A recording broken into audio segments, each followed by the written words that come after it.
بسم اللہ الرحمن الرحیم یا ایھا الذین آمنوا کتب علیکم الصیام کما کتب علی الذین من قبلکم لعلکم تتقون۔ اللہ رب العزت نے انسان مسلمانوں پر جو عبادات فرض کی ہیں، نماز، روزہ، حج، زکوٰۃ، ان میں سے روزہ ایک ایسی عبادت ہے جس کے بارے میں رسول اللہ صلی اللہ علیہ وسلم نے ارشاد فرمایا، کل عمل ابن آدم یضاعف بعشر امثالها الى 700 ضعف الى ما شاء اللہ الا الصوم، یقول اللہ تعالی الصوم لی وانا اجزی بہ۔ رسول اللہ صلی اللہ علیہ وسلم نے ارشاد فرمایا کہ انسان جو بھی اچھا عمل کرتا ہے، اللہ رب العزت اس کو جزا دگنی تگنی کر کے نصیب فرماتے ہیں۔ جتنا اخلاص، جتنی اچھائی سے ایک انسان اپنا عمل اللہ کی بارگاہ میں پیش کرتا ہے، تو اللہ رب العزت اس نیک عمل کے کرنے پہ 10 نیکیوں سے لے کر 700 نیکیاں یا اس سے بڑھ کر بھی اللہ کریم اس کی جزا انسان کو نصیب فرماتے ہیں۔ لیکن روزہ ایک ایسا عمل ہے کہ رسول اللہ صلی اللہ علیہ وسلم نے ارشاد فرمایا کہ روزے کے متعلق اللہ رب العزت خود ارشاد فرماتے ہیں کہ الصوم لی وانا اجزی بہ، کہ روزہ میرے لیے ہے اور میں اس کی جزا دوں گا۔ بعض علماء و محدثین نے اس کو یوں بھی پڑھا کہ اللہ رب العزت یہ فرما رہے ہیں کہ الصوم لی وانا اجزی بہ۔ وہ اس کی تعویل یہ دیتے ہیں کہ ہر عبادت، ہر نیک عمل انسان اللہ رب العزت کی رضا کے لیے، اس کی خوشنودی کے لیے کرتا ہے۔ اس لیے نماز اگر پڑھی جا رہی ہے تو وہ بھی اللہ کے لیے ہے، اگر زکوٰۃ دی جا رہی ہے تو وہ بھی اللہ کے لیے ہے، اگر حج کیا جا رہا ہے تو وہ بھی اللہ کے لیے ہے۔ اور یہاں پہ اللہ رب العزت تخصیص فرما رہے ہیں کہ الصوم لی، روزہ میرے لیے رکھا جا رہا ہے۔ حالانکہ ہر عبادت اللہ کے لیے ہے، لیکن روزے کو اللہ رب العزت نے اپنے ساتھ تخصیص فرما دی، اس لیے کہ روزہ دار کو کئی ایسے مواقع مل سکتے ہیں جن میں اس کے اور اس کے رب کے درمیان تنہائی ہوتی ہے۔ نماز میں کوئی واقف ہوتا ہے، جماعت کے ساتھ نماز پڑھی جاتی ہے، لوگوں کے سامنے پڑھی جاتی ہے۔ زکوٰۃ میں دوسرے کو واقفیت ہوتی ہے، حج جو ہے وہ لوگوں کے سامنے کیا جاتا ہے۔ لیکن روزہ ایک ایسا عمل ہے جس میں روزہ دار کو سخت بھوک ہے، پیاس ہے، لیکن اس کو تنہائی میسر ہے، اس کے سامنے پھل فروٹ اچھی چیز پڑی ہے، لیکن وہ صرف اللہ کی رضا کے لیے اس پھل کو ہاتھ نہیں لگاتا، اپنی پیاس کو نہیں بجھاتا، اپنے پیٹ کی بھوک کو برداشت کرتا ہے، صبر کرتا ہے۔ تو اس لیے اللہ رب العزت نے اس کو اپنے لیے خاص فرما لیا کہ ہر عبادت بندہ میری رضا کے لیے کرتا ہے، لیکن روزہ ایک ایسی خاص عبادت ہے جو میرے اور میرے بندے کے درمیان ہے۔ اور جب میرا بندہ خلوص نیت کے ساتھ اس روزے کو میری بارگاہ میں پیش کرے گا تو اس کی جزا کیا ہوگی؟ یا اس کی جزا میں اپنی مرضی کے مطابق دوں گا، اور یا اس کی جزا یہی ہوگی کہ میں رب اپنی رضا اس کو نصیب فرما دوں گا۔ روزہ ایک ایسا خوبصورت عمل ہے کہ رسول اللہ صلی اللہ علیہ وسلم تمام عبادات کو پسند فرماتے تھے، ہر عبادت میں لطف لے کر اللہ رب العزت کے حضور اس عبادت کو پیش فرماتے تھے۔ لیکن نماز کی عبادت اور روزہ، یہ وہ دو عمل ہیں جو سید دو عالم صلی اللہ علیہ وسلم کو سب سے زیادہ محبوب تھے، اور سب سے زیادہ اخلاص کے ساتھ ان دو عبادت کا اہتمام رسول اللہ صلی اللہ علیہ وسلم فرمایا کرتے تھے۔ اس لیے رمضان میں انسان کو یہ احتیاط کرنی چاہیے کہ ہمارا روزہ اس کیفیت کے ساتھ ہو کہ اللہ رب العزت کی بارگاہ میں اس خوبصورتی کے ساتھ پیش ہو کہ اللہ ہم سے راضی ہو جائے، اور اپنی رضا کو بھی اور اپنی جنت کو بھی، اپنی قربت کو بھی اللہ رب العزت اس روزے کے صدقے سے ہمارا مقدر فرما دے۔ روزہ کی ابتدا سحری کے ساتھ ہوتی ہے۔ رسول اللہ صلی اللہ علیہ وسلم نے ارشاد فرمایا، تسحروا فإن فی السحور برکہ، کہ سحری کھاؤ اس لیے کہ سحری کھانے میں برکت ہے۔ اور پھر ایک اور حدیث مبارکہ میں کریم آقا صلی اللہ علیہ وسلم نے ارشاد فرمایا کہ سحری کھایا کرو اس لیے کہ ہمارے اور اہل کتاب کے روزے کے درمیان جو چیز فرق کرتی ہے وہ سحری کا کھانا ہے۔ ہمارے بعض لوگ سستی کر جاتے ہیں، بعض لوگ عشاء کا کھانا ہی دیر سے کھا کر سو جاتے ہیں، اور سحر کا جو وقت ہے، جو اذان سے پہلے کا 1-2 گھنٹے کا وقت ہے، اس میں وہ کھانا نہیں کھاتے، اور اپنی مصروفیت کا بہانہ بنا کر اگر ہم رات 12-1 بجے تک جاگنے والے ہیں تو اس وقت ہی کھانا کھا کر سو گئے، اور اسی سے روزہ جو ہے اس کا آغاز کر دیا۔ لیکن یہ عمل تو ٹھیک ہے، روزہ ہو جائے گا، لیکن اس میں رسول اللہ صلی اللہ علیہ وسلم کی سنت کی مخالفت ہے۔ سنت عمل یہی ہے کہ سحری کے وقت کچھ نہ کچھ ضرور کھایا جائے۔ اگر دیر سے کھانا کھایا ہے اور اس وقت بھوک نہیں ہے تو بھی اٹھ کر 1-2 کھجور کھا لی جائے، کوئی چھوٹی سی چیز کھا لی جائے، پانی کا گھونٹ، دودھ کا 1 گلاس پی لیا جائے، لیکن سحری کے وقت کچھ نہ کچھ کھانا یہ رسول اللہ صلی اللہ علیہ وسلم کی سنت بھی ہے، اور کریم آقا صلی اللہ علیہ وسلم کا یہ فرمان بھی انسان کے سامنے ہے کہ سحری کے کھانے میں برکت ہے۔ اس کا مطلب ہے کہ انسان اگر جو سحری کھا رہا ہے اس کے روزے میں بھی یہ سحری برکت ڈالتی ہے، اس کے جسم کی توانائی میں بھی اضافہ ہوتا ہے، عند اللہ باعث برکت یہ عمل اللہ کی بارگاہ میں پیش ہوتا ہے۔ سحری کے کھانے میں جہاں سحری کا کھانا ضروری ہے وہاں اس چیز کی احتیاط بھی ضروری ہے کہ سحری ہم نے کس وقت تک کھانی ہے۔ ہمارے درمیان یہ چیز مشہور ہے کہ جو شخص کھانا کھا رہا ہے وہ اگر اذان شروع ہو جاتی ہے تو اس کے لیے اجازت ہے کہ وہ اپنا کھانا پورا کر لے، یا پانی پی رہا ہے تو وہ جو گلاس اس کے منہ کے ساتھ لگا ہوا ہے اس گلاس کو اپنے جسم میں، اپنے پیٹ میں انڈیل لے۔ تو اس بارے میں یہ عرض ہے کہ رسول اللہ صلی اللہ علیہ وسلم نے جس حدیث میں یہ ارشاد فرمایا ہے کہ جو اذان ہو رہی ہے تو تم اس میں کھا لو، اس کے بارے میں علماء کا اتفاق ہے کہ یہ حدیث وہ ہے جو سحری کے وقت میں جو ہے وہ اذان دے دی جاتی تھی، تو اس وجہ سے رسول اللہ صلی اللہ علیہ وسلم نے فرمایا کہ یہ اذان چونکہ وقت سے پہلے ہو جاتی ہے، اس لیے اس اذان کے ہوتے وقت تم اپنا کھانا پینا کر سکتے ہو۔ لیکن وہ اذان جو کہ سحری کا وقت ختم ہونے کے بعد شروع ہوتی ہے، کیونکہ ہمارے ہاں اب وقت متعین ہو چکے ہیں، سائنس کا دور ہے، جدید دور ہے، ہر جگہ پہ گھڑی موجود ہے، موبائلوں پہ ٹائم موجود ہیں، تو جو وقت ہے ایک نماز کے ایک وقت کے ختم ہونے کا، اور اس کے بعد نیا وقت شروع ہو رہا ہے، تو نئے وقت میں پچھلے وقت کا عمل یہ نہیں ہو سکتا۔ جیسے فجر کی نماز کا وقت ہے تو جب سورج طلوع ہو جائے گا تو اس کے بعد نیا وقت شروع ہو جائے گا، اس وقت فجر کی نماز جو ہے وہ ادا نہیں ہو سکتی کیونکہ اس کا وقت ختم ہو گیا ہے۔ سحر کا وقت، عشاء کا وقت جو ہے، عشاء کے وقت سے جو ہے وہ عشاء کا وقت شروع ہوتا ہے، اور جب فجر کا وقت شروع ہوتا ہے اس وقت تک عشاء کا ٹائم باقی ہے، اسی میں سحری کا وقت بھی ہے۔ لیکن جو ہی وہ سیکنڈ پورے ہوتے ہیں اور کلاک پہ، آپ کے موبائل پہ، آپ کی گھڑی پہ وہ وقت شروع ہوتا ہے کہ اب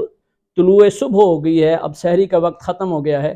تو اس وقت کے بعد ایک گھونٹ بھی جو ہے وہ پانی کا اندر کرنا یا ایک نوالا بھی اندر ڈالنا، اس سے روزہ ختم ہو جاتا ہے۔ یہ روزے کو توڑ دیتا ہے، روزے کے وقت کو ختم کر دیتا ہے، سحری کا وقت ختم ہو چکا ہے۔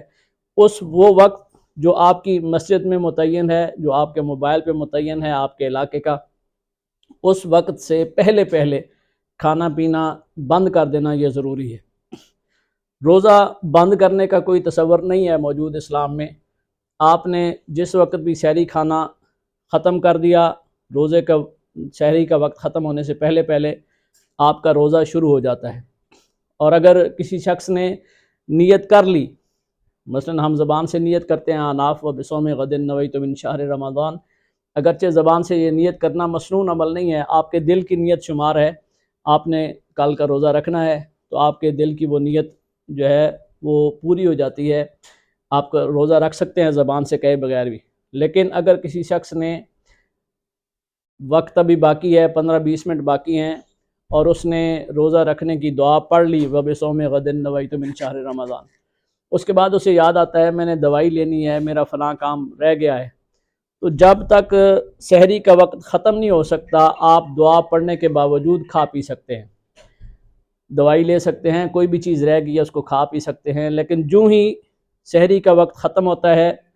فجر کا وقت شروع ہوتا ہے، اس وقت کے شروع ہوتے ہی کھانا پینا بند کرنا یہ ضروری ہے۔ جس شخص کے ہاتھ میں نوالا ہے، ہاں نوالا منہ میں ڈال لیا ہے تو اس نوالے کو نگل لے، لیکن اس کے بعد نیا نوالا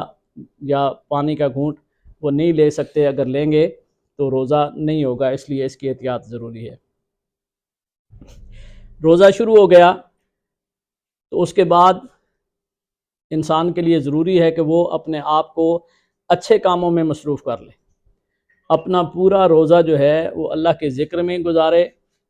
رسول اللہ صلی اللہ علیہ وسلم کی سنت کی پیروی میں گزارے، اور کوئی بھی ایسا عمل اس سے سرزد نہ ہو جو اللہ اور اس کے رسول کی ناراضگی کا باعث بن سکتا ہے۔ اپنی آنکھ کا بھی روزہ رکھے، اپنی زبان کا بھی روزہ رکھے، اپنے کان کا بھی روزہ رکھے، اپنے ہاتھ اور پاؤں کا بھی روزہ رکھے۔ یہ روزہ اس جسم کے پورے اعضاء کا ہونا چاہیے۔ جتنے احتیاط کے ساتھ اور جتنے خلوص کے ساتھ اور جتنے اچھے طریقے سے اس روزے کو اللہ کی بارگاہ میں پیش کیا جاتا ہے، اتنے یہ فضائل اور برکات سمیٹ کر بندے کی جھولی میں رکھتا ہے۔ تو روزہ جب پورا ہو گیا، سورج غروب ہو گیا، رسول اللہ صلی اللہ علیہ وسلم کا فرمان ہے کہ افطاری کرنے میں جلدی کرو، سحری جو ہے وہ دیر تک کرو، سحری میں جلدی نہیں کرنی چاہیے، سحری صبح کا وقت شروع ہونے کے قریب تک کچھ نہ کچھ کھاتے رہنا چاہیے، یہ رسول اللہ صلی اللہ علیہ وسلم کا فرمان ہے۔ اور جب سورج غروب ہو جائے تو اس کے بعد افطار کرنے میں جو ہے وہ دیر نہیں کرنی چاہیے، بلکہ علماء نے لکھا ہے کہ جب سورج غروب ہو جائے اس کے بعد زیادہ دیر افطار کرنا یہ مکروہ ہے، روزے کو مکروہ کر دیتا ہے۔ تو جتنی جلدی ممکن ہو سکے ایک کھجور کے ساتھ، نمک کی ایک چٹکی کے ساتھ، پانی کے ایک گھونٹ کے ساتھ انسان افطار کر سکتا ہے۔ اور افطار کرتے وقت جو ہے وہ یہ بھی دعا پڑھی جا سکتی ہے، اللہم انی لک صمت وبک آمنت وعلیک توکلت وعلی رزقک افطرت۔ اور رسول اللہ صلی اللہ علیہ وسلم یہ بھی دعا ارشاد فرماتے تھے، ذہب الظمآ وابتلت العروق وثبت الاجر انشاءاللہ تعالی۔ وہ یہ دعا بھی انسان پڑھ سکتا ہے۔ پھر رسول اللہ صلی اللہ علیہ وسلم کا یہ بھی ارشاد ہے کہ روزہ دار جب روزہ رکھتا ہے تو افطار کے وقت وہ جو دعا کرتا ہے اللہ رب العزت اس دعا کو اپنی بارگاہ میں قبول فرماتے ہیں۔ بعض لوگوں کو دیکھا ہے کہ افطاری کا وقت شروع ہونے سے کچھ دیر پہلے وہ شروع تو کر لیتے ہیں دعا، لیکن ان کی دعائیں اتنی لمبی ہو جاتی ہیں، تمنائیں اتنی زیادہ ہوتی ہیں، خواہشات اتنی طویل ہوتی ہیں کہ افطار کا وقت ہو گیا، اذان ہو گئی اور وہ اپنی دعا میں مصروف رہتے ہیں۔ دعا جو بھی آپ نے مانگنی ہے وہ افطار کا وقت شروع ہونے سے پہلے 2-3 منٹ پہلے جو ہے وہ اپنی دعا شروع کر لیں، زیادہ لمبا مانگنا ہے 5 منٹ پہلے ہی شروع کر دیں، لیکن جو ہی افطار کا وقت شروع ہو تو اس وقت فوری طور پہ اپنی دعا پہ آمین کہتے ہوئے افطاری کی طرف ہاتھ بڑھانا چاہیے، اس رزق کو اپنے منہ میں ڈالیں، کیونکہ رسول اللہ صلی اللہ علیہ وسلم کی سنت کو پہ عمل کرنا وہ سب سے زیادہ اللہ کو محبوب ہے، اور جب ہم سنت پہ عمل کر کے اللہ سے کچھ مانگیں گے تو وہ ہماری دعاؤں کو جلد قبول فرمائیں گے، اور اگر ہم اپنی خواہشات کو سامنے رکھتے ہوئے سنت میں تاخیر کر دیں گے تو ہو سکتا ہے کہ اللہ رب العزت ہماری طرف توجہ نہ فرمائے۔ روزے کے متعلق ایک معاملہ یہ بھی ضروری ہے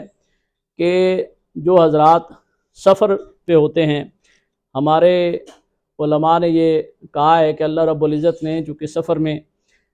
روزے کی رخصت دی ہے، تو جس طرح نماز کی رخصت اللہ تعالیٰ نے نصیب فرمائی ہے، تو انسان کو اجازت نہیں ہے کہ وہ جب سفر میں ہے اور اس کے پاس وقت بھی ہے پھر بھی وہ 4 فرض نہیں پڑھ سکتا، اس کے لیے 2 فرض پڑھنے ضروری ہیں۔ اسی طرح اگر کوئی مسافر ہے تو اکثر علماء کا یہ کہنا ہے کہ اگرچہ وہ روزہ رکھ بھی سکتا ہو، لیکن چونکہ اللہ رب العزت کی طرف سے اسے رخصت دی گئی ہے تو اسے چاہیے کہ وہ روزہ چھوڑ دے اور اس روزے کی قضا کرے۔ لیکن یہ اس صورت میں ہے جب انسان اپنی مقام پہ اپنے قیام کی حالت میں نہ ہو۔ یہ اس صورت میں ہے کہ انسان سحری کے وقت قیام کی حالت میں نہ ہو۔ اگر سحری کے وقت انسان اپنے گھر موجود ہے، اپنے شہر میں موجود ہے، اور اس نے طلوع فجر کے بعد، طلوع صبح کے بعد سفر پہ نکلنا ہے، تو پھر اس پر روزہ فرض ہو چکا ہے اس دن کا رکھنا۔ طلوع فجر سے پہلے پہلے انسان مقیم ہے، اپنے گھر میں ہے، اپنے شہر میں ہے، اور اس نے بعد میں سفر شروع کرنا ہے، تو پھر وہ روزہ نہیں چھوڑ سکتا، پھر وہ روزہ رکھ کے اپنے گھر سے نکلے گا، خواہ اس کا سفر کتنا ہی طویل ہو۔ ہاں، وہ سحری کے وقت، رات کے کسی وقت میں اپنے گھر سے نکل جاتا ہے، مسافر ہو جاتا ہے، تو پھر اس صورت میں اس کے لیے یہ جائز ہے کہ وہ اپنا روزہ چھوڑ سکتا ہے۔ اسی طرح بعض لوگ بیمار ہوتے ہیں، اور بیماری کی حالت میں وہ یہ کہتے ہیں کہ اللہ رب العزت نے ہمیں چھوٹ دی ہوئی ہے، تکلیف کا خدشہ ہے، اس لیے ہم جو ہے وہ روزہ افطار کرنا ہمارے لیے جائز ہے۔ یہ یاد رکھیں کہ روزے کا افطار کرنا اس مریض کے لیے جائز ہے جس کو روزہ رکھنے سے یا موت کا خدشہ ہو، یا اپنے جسم کے کسی عضو کے معطل ہو جانے، ختم ہو جانے، اپنے بیماری کے زیادہ بڑھ جانے کا خدشہ ہو۔ اگر بیماری کے شدت اختیار کرنے کا خدشہ موجود نہیں ہے، اگر موت کا ڈر موجود نہیں ہے، اگر کسی مزید مہلک مرض کے لاحق ہونے کا خدشہ موجود نہیں ہے، تو پھر انسان کے لیے، اس مریض کے لیے روزے کا چھوڑنا بھی جائز نہیں ہے۔ اور اگر کوئی مریض روزہ افطار کر لیتا ہے تو اس کے لیے یہ ضروری ہے